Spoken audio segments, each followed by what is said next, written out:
Hey, welcome to today's LINC Talks podcast. We have in the house today Matt and Leah Poorman, lead pastors of Cornerstone Church in Mishawaka, Indiana. You got it. That's how you say it, That's right? That is how you say it. Yes. Mishawaka. Princess Mishawaka, actually. Okay, Yeah. so tell us a little bit about, you've been pastoring Cornerstone for how long now? Yeah, we planted the church back in 2019, so it's been almost 6 years. Feels like a blip on the radar, like wow, that was 6 years ago. Yeah. But 6 years ago, yeah. So we and then COVID hit, and that was fun, and then we made it through that. But yeah, so now we're on the other side of that. I feel like we're now not a church plant anymore. We're now an established church now. Yeah. So yeah, Great. Yep. So tell us a little bit about the ride, Leah, planting a church. How's that been for you? Honestly, I think the actual planting of it was not as hard as what some experienced because Matt was a campus pastor before. Okay. And so that was kind of our initiation into what that would look like. And so when we planted, we actually had 375 on our first Sunday. Whoa. Yeah. And not all of them, some of them were just coming to be nice Right. and support us, but we settled in at about 250 Cool. after that. And so I would say that the planting process was easier. It's been the last few years that we've just dealt with a lot of transitions, and so that's been the harder journey just the last few years. Yeah. What took you to Mishawaka, Indiana? Well, Mishawaka. Well, I'm graduated from Mishawaka High School. I'm a caveman. Go caveman. Okay. Leah actually went to the other rival high school. So Okay. really, it's home for us. And for us, I would say that we love Mishawaka because we're only like 2 hours from Chicago, like 3 hours from Indianapolis. So it's kind of a good, like some little dinky little town.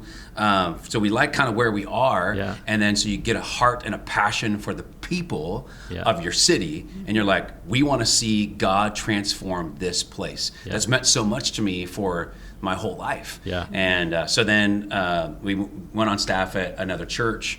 Never thought I'd be working in ministry, let alone ever work in a church, let alone ever plant a church. Yeah. But when you're like, okay, now we gotta affect the area, the region for Jesus. Like we want to see revival happen, and so it's his home. It's Yeah. home, and we want to see Jesus just exemplified and glorified in that. Now, Mishawaka, it's a part of South Bend, Indiana, right? Yeah. Kind of a suburb. Yeah, Yeah. you don't know when you leave one and go to the other. They're Okay. all just right next to each Yeah. other. So And you have all the stores and stuff pretty Yep. handy, that kind yeah, of Oh, stuff. yes. Yep, we've got The important stuff, Costco, right? the Trader Joe's, like we got all those nearby. So All right. Yep.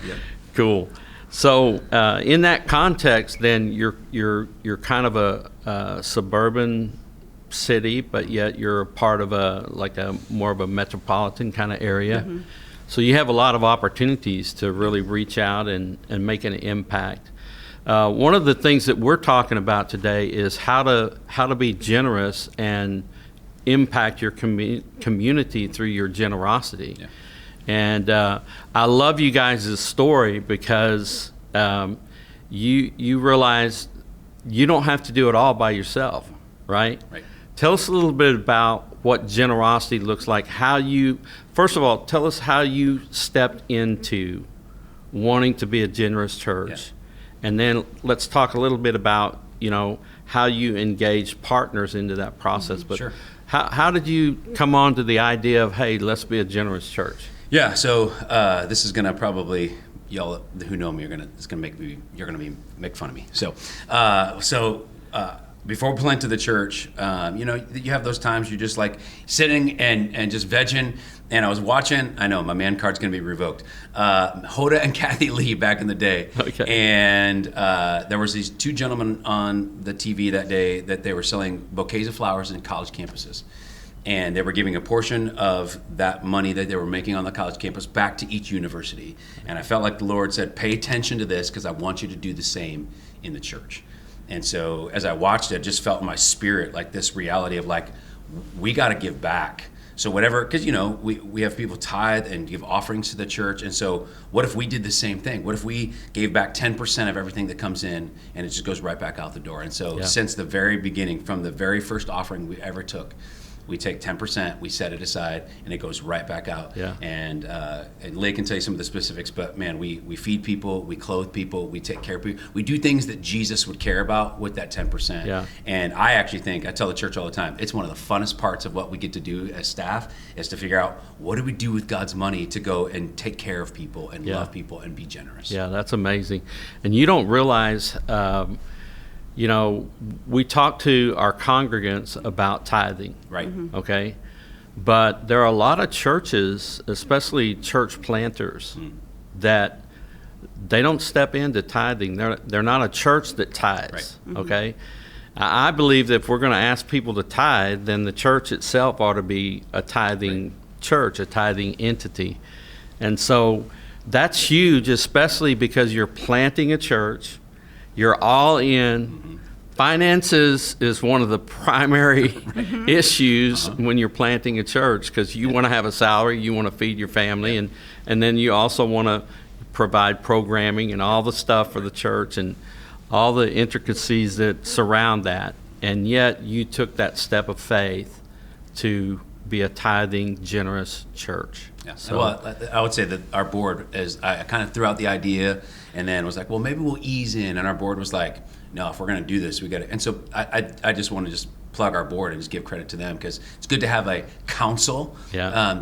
When you have these inklings of the Lord and then you get a little scared, and then the board's like, no, this is from God, and so let's do this. Let's be all in. And so our board was huge in that decision, and I'm glad that they were. So. Yeah.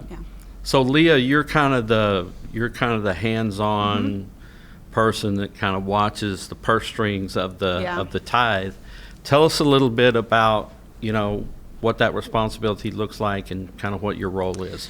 Yeah, so the first couple years we had a couple ladies in the church that were actually doing that. And so they did a lot of research of different ministries and organizations in the area that we can partner with, because we always said, we don't want to start something that other people are already doing well, that we can just support them. And so from the very beginning, just had probably a list of 20 to 30 different organizations that we were just doing a rotation of supporting. Yep. And some of it was just monetary donations, but others, for example, we have a foster closet we support. We would call them up and say, what needs do you have? And might be diapers or car seats or whatnot. And then about maybe 2 or 3 years ago, then I took over helping with that. And so it's me and another lady in the church, and we meet every other week and we just go through our list of who needs our support right now, what can we do, are there any needs, specific needs. We try and acknowledge, there's Foster Awareness Month, and so that month we might focus on foster agencies, and then we try and bless teachers periodically, our college students. So we just meet every couple weeks and go through our list of, who do we need to bless and who could benefit from some financial resources. Yeah. So. Yeah, and what I really appreciate about what you guys are doing is that you are not saying, okay, we're going to take our 10% and we're going to make our reputation, so to speak, with our 10%, because we're going to go out there and Cornerstone is going to have their name on this, and Cornerstone's going to have their name on that. What you did was you actually stepped in and you said, okay, who in our community is making a difference, making an impact, and how can we come alongside of them and partner? Now, you've got to have some great stories out of that. Tell us a little bit about what, partnerships. It's fun to work with other people and see God do something amazing. Tell us a little bit about that. Yeah, I think one of the most fun was probably calling some of the local schools and just asking what their school lunch debt was, and then just being able to cut a check and pay that off. Because I know that I think some of what's fun is that the people who had their lunch debt paid off, they don't know where it came from. Yeah. But I can't imagine being a parent who's got $40, $50, $100 in lunch debt and get the statement that it's been paid for and it's gone. Yeah. And just, blessing some of the local teachers. I think another fun one, we just delivered lunch to the hospice workers, a couple different agencies in our area. We just dropped off and provided a meal for them during their staff meeting, because they're doing hard work. I can't imagine being a hospice worker, and so we were like, let's bless them. They're they're doing hard work. They're boots on the ground, and so I think those are some of the the fun ones, Yeah. just to be able to bless those who maybe don't feel seen even. Yeah. And then, foster care is really close to our heart. And so that's been a big one too, is blessing. We have several families in our church that are foster families. And so Yeah. being able just to bless them occasionally with either fun events, things they can do with their kids, or even just, hey, groceries are really expensive right now and you've got several kids. So, but then we do run a foster closet too. And I think that's probably one of the most impactful things, is getting to see foster families come in and just give them clothes. Yeah. I Yeah. think the one that I would, one of the things that we do with our benevolence fund as well is we actually have a spot on our website that says just need care, ? And people can go there and they can fill out what we call a care request. And it goes directly to Leah and her team.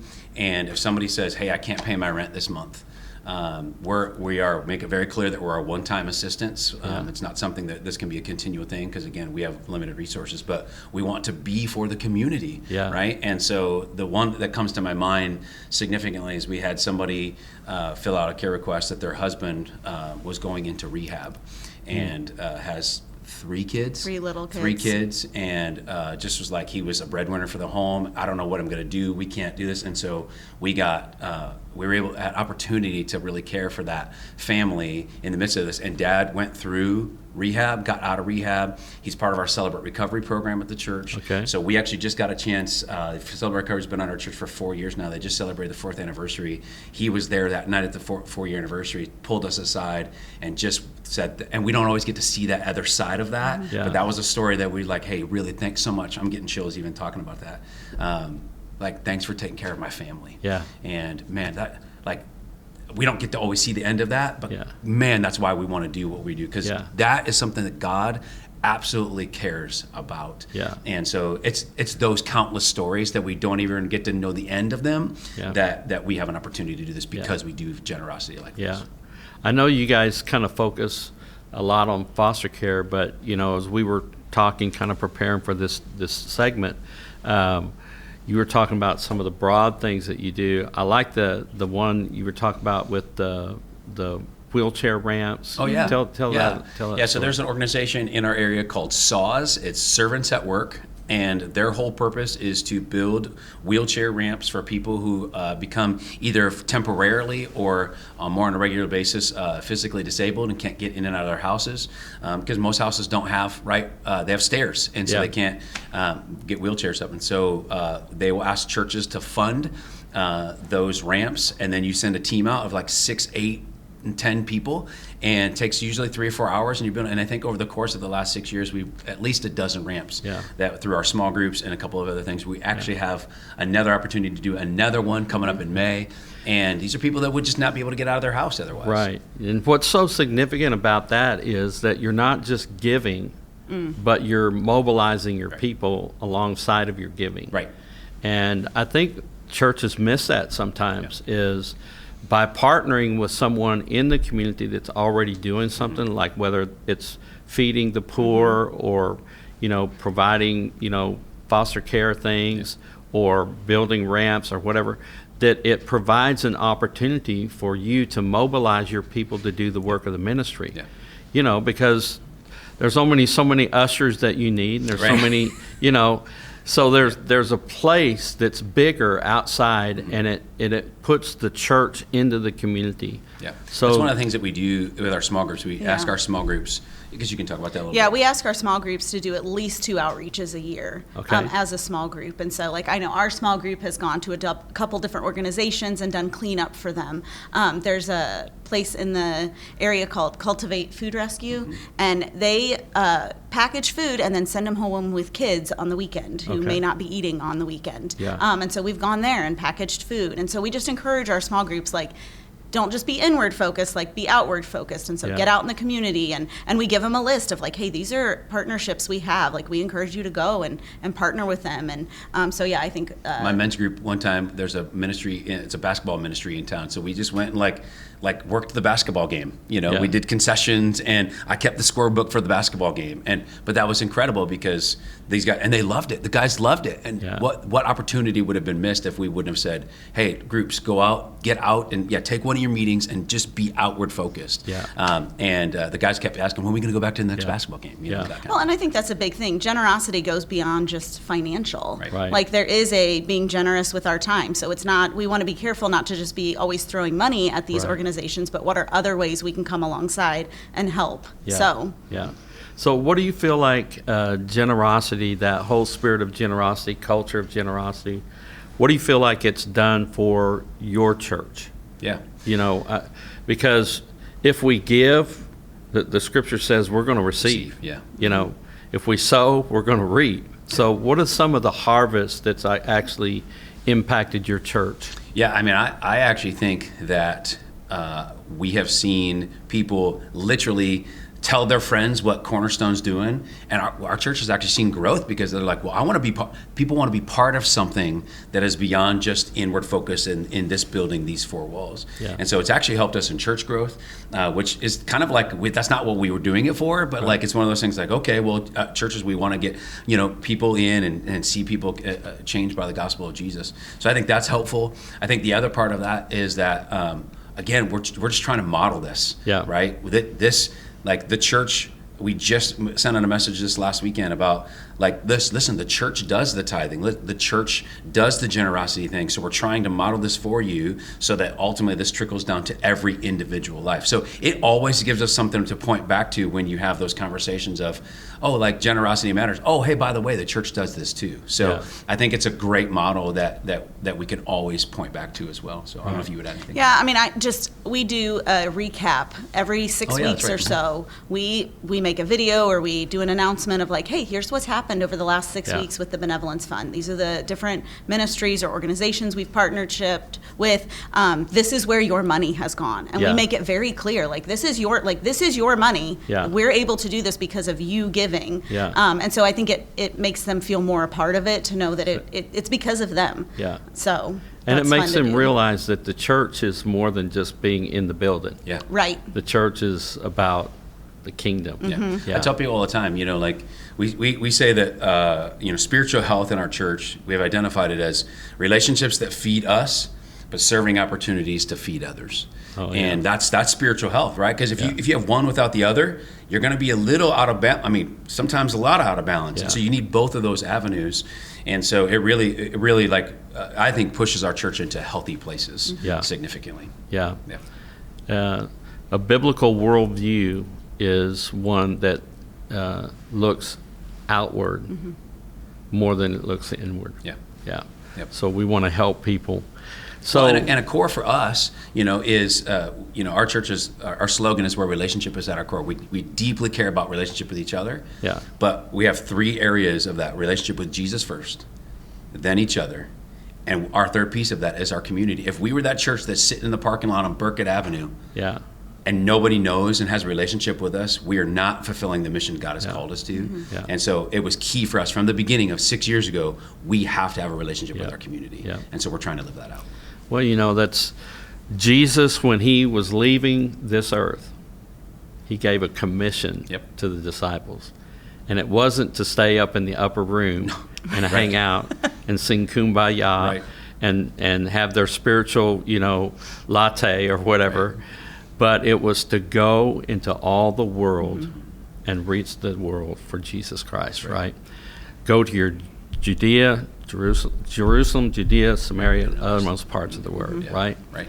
And that's where the anointing comes too. Yeah. I think that's probably where we see the most life change is when we are mobilizing the church, whether it's in the marketplace.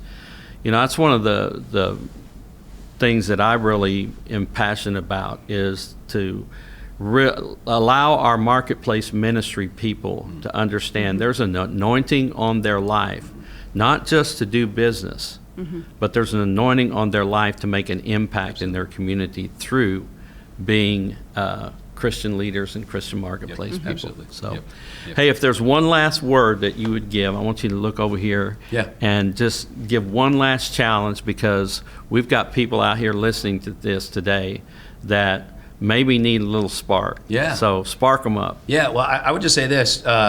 Listen, go into your community. Go to a local person at the city building in your city, something like that, and say, hey, how can we help you?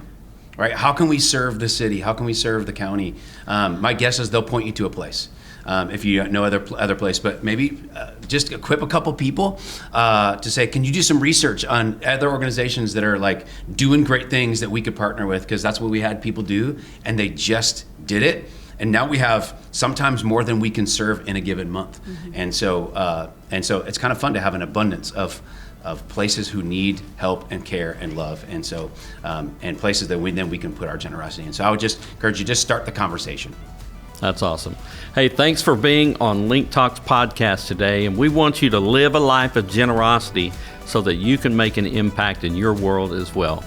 We'll see you next time.